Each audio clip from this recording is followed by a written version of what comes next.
Hi, my name is Sam Pereira, and I'd like to read a few poems from the just published issue of 9 Mile magazine. This is a copy of it right here. And it includes several of my poems, which are also included in my new book, which is published by 9 Mile Books.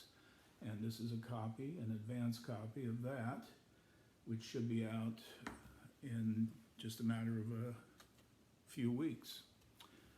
And more on that as we get closer to the publishing date. But for now, let me share a few poems. The first one is a poem that is in tribute to my mother, who passed away a couple of years ago.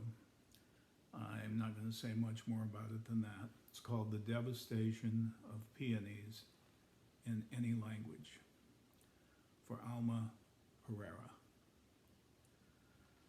This time tomorrow, the peonies will think they are roses. It happens that way whether you are in a cafe in downtown Lyon or lost in thought in the countryside of a small American town. The flowers of evil Baudelaire thought so often about rolling in have no place in the hacked sunlight we stare at through the curtains.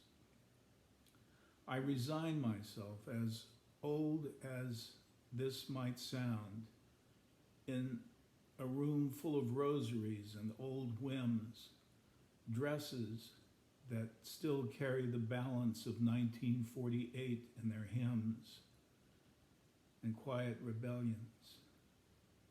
To letting go, to finally growing up and out of here, like all good men, lost in the array of traffic lights coming from Europe or the planet Texas, or whatever they now call the beyond and beyond.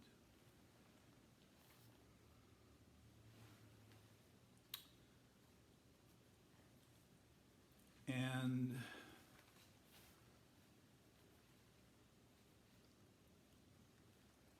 the poet Stan Plumley, was an acquaintance of mine over the years. We didn't see or talk to each other all that often. He was a teacher in the Iowa Writers Workshop, I think the second year I was there.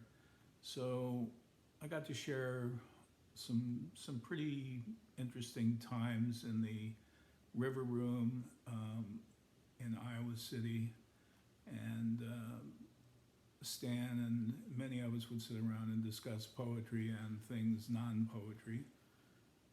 And Stan passed away, and this is a poem that I dedicated to him. It's called Funny Thing, Death, for Stan Plumley. It has come to this. People continue to leave. Nothing is as it was.